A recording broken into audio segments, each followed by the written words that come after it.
রহিম খুলুকিন আযীম। ইব্রাহিম নবী আলাইহিস সালামকে ইসমাঈল নবীকে দিয়েছিলেন গোলামিন হালিম, আমার সহনশীল বান্দা। ইসহাক নবীকে ডাক দিয়েছিলেন গোলামিন আলিম, আমার জ্ঞানী বান্দা। আর মুহাম্মদুর রাসূলুল্লাহকে দিয়েছেন খুলুকিন আযীম, আমার মহান বান্দা। এত বড় চরিত্র আমার নবী মুহাম্মদুর রাসূলুল্লাহকে আমি দিয়েছি, কিয়ামত পর্যন্ত মানুষ শুধু অনুসরণ করে যাবে, এর কোল কিনারা কিছু পাবে না। বলেন সুবহানাল্লাহ। সেই নবীর আদর্শ আজ আমাদের সামনে পড়ে আছে। জন্ম থেকে মৃত্যু পর্যন্ত তাকে বাদ দিয়ে আপনি কাকে আদর্শ মেনে চলেন? আপনার বিবেককে প্রশ্ন করেন। আল্লাহর ঘোষণা দেওয়া একটা আদর্শ আছে দুনিয়ায়, কয়টা? বলেন বলেন। আল্লাহ নিজে ঘোষণা দিয়েছেন যে এই আদর্শটা মেনে চলো। ইয়াসিন ওয়াল কুরআন। ইয়া মানে হে, সিন মানে সাজ্জেদ। আল্লাহ পাক জানাতে চেয়েছেন, হে নেতা, দুনিয়াতে আল্লাহর ঘোষণা দেওয়া নেতা আদর্শ মাত্র একটা, তার নাম মুহাম্মদুর রাসূলুল্লাহ। আল্লাহ রাব্বুল আলামিন কোরআনে নবীকে 7টা নামে বিশেষভাবে ডাক দিয়েছেন। তার ভেতরে ইয়াসিন, তাহা, মুহাম্মদ, আহমদ, আব্দুল, মুজাম্মিল, মুদাসসির। অবড়বাসী, বিবেক যদি থাকে আজকেই কাজে লাগাবেন। আল্লাহর ঘোষণা দেওয়া নেতা আদর্শ যার নাম তিনি জানিয়েছেন মুহাম্মদুর রাসূলুল্লাহ, সেটা বাদ দিয়ে যদি পৃথিবীর কাউকে আপনি অনুসরণ করেন, অনুকরণ করে চলেন, আপনি মরতে দেরি, জাহান্নামে যেতে দেরি হবে না। এইটা আমি বানালাম না, এটা আমি বানিয়েছি। ইমাম বুখারী রাহমাতুল্লাহ আলাইহি বুখারী শরীফ লেখার আগে একটা কিতাব লিখেছেন আল আদাবুল মুফরাদ। এখানে একটা হাদিস তিনি এনেছেন, 6 প্রকার মানুষকে আল্লাহ বিনা বিচারে, বিনা হিসাবে, কোনো হিসাবও নেবে না, বিচারও করবে না, মরণের পরে তাদেরকে আল্লাহ জাহান্নামে পাঠিয়ে দেবে। তার 3 নম্বরেই তারা দুনিয়াতে যাদের আদর্শ মুহাম্মদ রাসূলুল্লাহ ছিল না। এই হাদিসটা কোরআনের সূরা ইয়াসিনের ইয়াসিন, এর ব্যাখ্যা তাফসীর পড়ার পরে আমার বড় ভয় হচ্ছে। এই পৃথিবীতে হাজারো মানুষ মুহাম্মদ রাসূলুল্লাহর আদর্শ না মানার কারণে জাহান্নামে যাচ্ছে। আল্লাহ তুমি আমাদেরকে বাঁচাও, বলেন আমিন। আমি এটা বলে আপনার ক্ষতি করে ফেললাম? হ্যাঁ, আপনি তো ধরা খাবেন। চোখ বন্ধ হওয়ার পরে আপনি এখনই ধরা খাবেন। নবীজির একটা কথা 100 ভাগের 1 ভাগও মিথ্যা নেই। যাদের আদর্শ এখনো ঠিক হয়নি, মুহাম্মদুর রাসূলুল্লাহ বাদ দিয়ে অন্য কাউকে যারা মেনে চলছেন, এখনই তওবা করে পরিবর্তন হবে। আপনার কোনো হিসাব নেই, বিচার নেই, আপনি মরে গেলে বিনা হিসাবে, বিনা বিচারে জাহান্নামী। আল্লাহ তুমি আমাকে সহ যারা আমরা এসেছি এটা বুঝে মানার তাওফিক এখন দান করো। আরো জোরে বলেন। কোরআনে কারিমের 6666 আয়াতের মাত্র একটা আয়াত পড়েছি, সূরা তাওবা 119 নম্বর আয়াত। আমরা তেলাওয়াতকৃত আয়াত তাফসীর আকারে কথা বলবো ইনশাআল্লাহ, আল্লাহ যেন তৌফিক দেন। আউযু বিল্লাহি মিনাশ শাইতানির রাজীম। বিসমিল্লাহির রহমানির রহিম। ইয়া আইয়ুহাল্লাযীনা তাকুল্লাহা ওয়া কুনু মা'আস সাদিকিন। আল্লাহর ঘোষণা, ওহে ঈমানদারেরা। আল্লাহ কোন বেঈমানকে ডাক দিয়েছেন এখানে? তাহলে যদি কোন বেঈমান থাকেন আপনি চলে যান, কারণ এই আয়াত আপনার জন্য না, আপনার জন্য আলাদা আয়াত আছে। বেঈমানের জন্য আল্লাহর ডাক ছিল ইয়া আইয়ুহাল্লাযীনা কাফারু, হে কাফেরেরা, হে বেঈমানেরা। এখানে কোন কাফের আছে? আমরা সব ঈমানদার। আমরা কি? এখন আমার ভেতরে ঈমান আছে কিনা এটা পরীক্ষা করার থার্মোমিটার আছে। সাহাবী প্রশ্ন করলেন, হে নবী, আমার ভেতরে ঈমান আছে কিনা আমি কিভাবে বুঝতে পারবো, কিভাবে টের পাবো? আমি তো নামাজ আদায় করি, রোজা রাখি, কাবা শরীফ তাওয়াফ করি। আল্লাহর নবী বলেন, যত দুইটা কাজ তোমার ভেতরে দেখতে পাও, ইযা সাররাতকা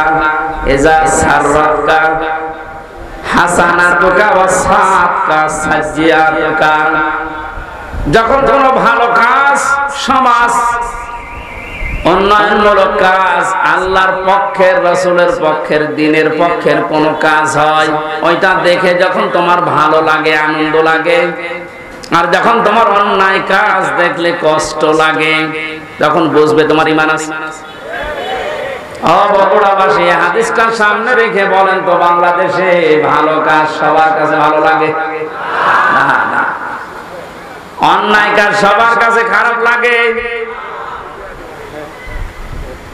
আপনি নিজেই নিজেকে পরিমাপ করতে পারবেন আসলে আপনার ঈমান আছে কিনা। এখন যদি মনে করেন কি আমি শেরপুর মসজিদের সভাপতি, আমার ঈমান নেই, মানে আপনি তো শেরপুরের সভাপতি, আর আবু জাহেল ছিল কাবা শরীফের সভাপতি,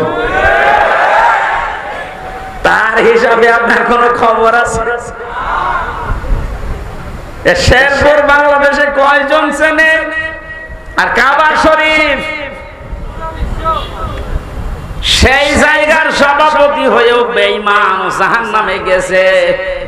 আর আপনি শেরপুরের সভাপতি হয়ে বগল বাজাচ্ছেন যে আমার ঈমান নেই। মানে ভালো কাজ যার কাছে আনন্দ লাগে না, অন্যায় দেখলে যার কাছে কষ্ট লাগে না, সে যেই হোক ওটা বেঈমান।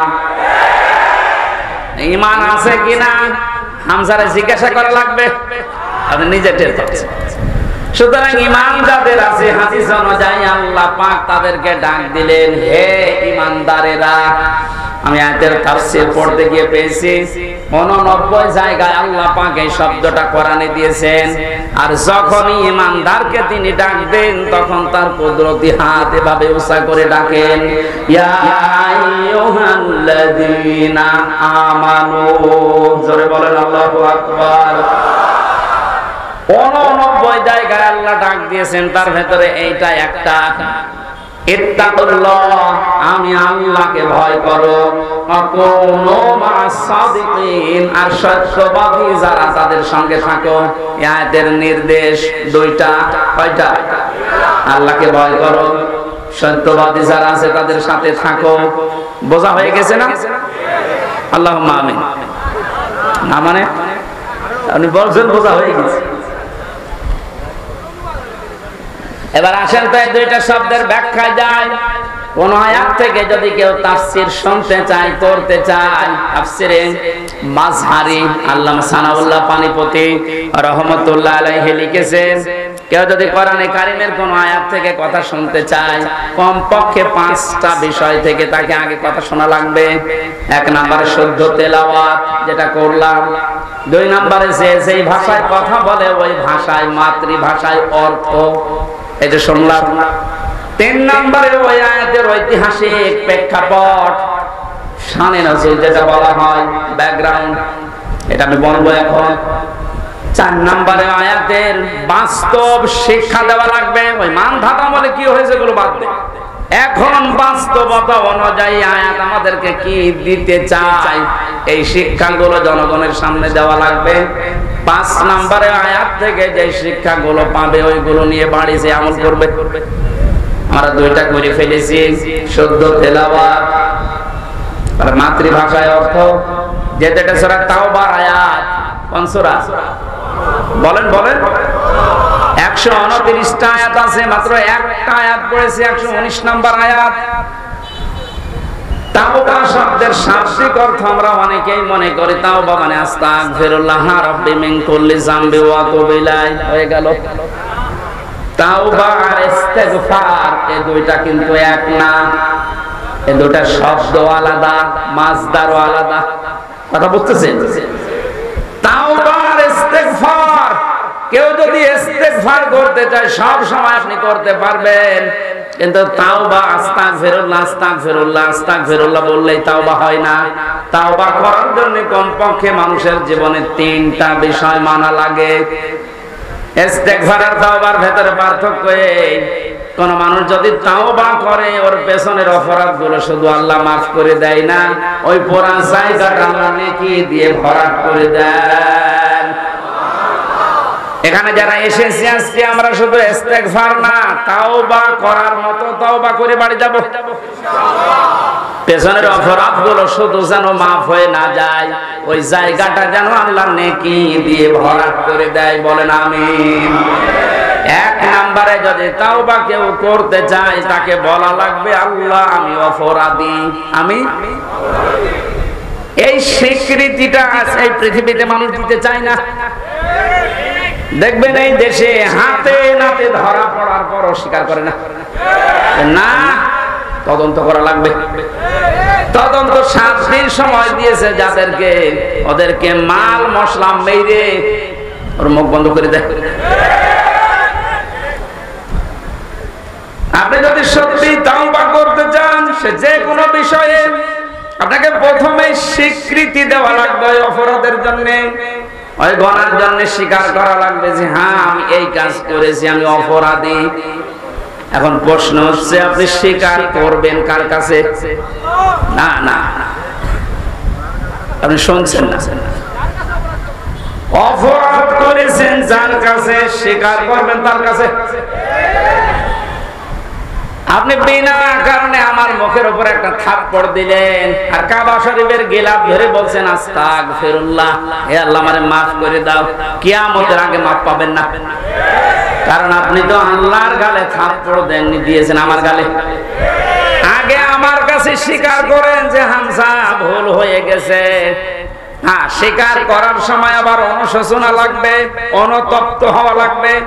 আপনি যদি একেবারে মুড নিয়ে বলেন ওই হামজা মাফ কর, না মাফ হবে? আপনার প্রতি রাগ যা ছিল আমার আরো বেড়ে যাবে। আমি আবার বলছি দ্বিতীয় পয়েন্টটা, তাওবা যদি কেউ সত্যি করতে চায় ওই মানুষটা অপরাধ করবে যার কাছে, স্বীকার করবে তার কাছে। আপনি অপরাধ যদি আপনার স্ত্রীর কাছে করে থাকেন অবশ্যই স্বীকার করবেন স্ত্রীর কাছে, এটা কোনো দোষের কিছু না। স্ত্রীর কাছে দোষ করেছে আর শ্বশুরের কাছে বলছে শ্বশুর আমারে মাফ করে দেন, হবে না। বিনা কারণে আপনি আমাকে পুলিশের হাতে তুলে দিলেন, আমি কিছুই জানি না ওই বিষয়ে, আর আপনি মাফ চাচ্ছেন মসজিদে নামাজ পড়ে, কিয়ামতের আগে মাফ পাবেন না। এইটা মনে হয় এলাকায় আছে আমার ভাইরা। এই জন্য তাওবা বিভিন্ন পীরের দরবারে গেলেই বলে তাওবা করো আস্তাগফিরুল্লাহ, এটা তার বাক্য। শর্ত আপনাকে মানা লাগবে, স্বীকৃতি দেওয়া লাগবে যে আল্লাহ আমি অপরাধ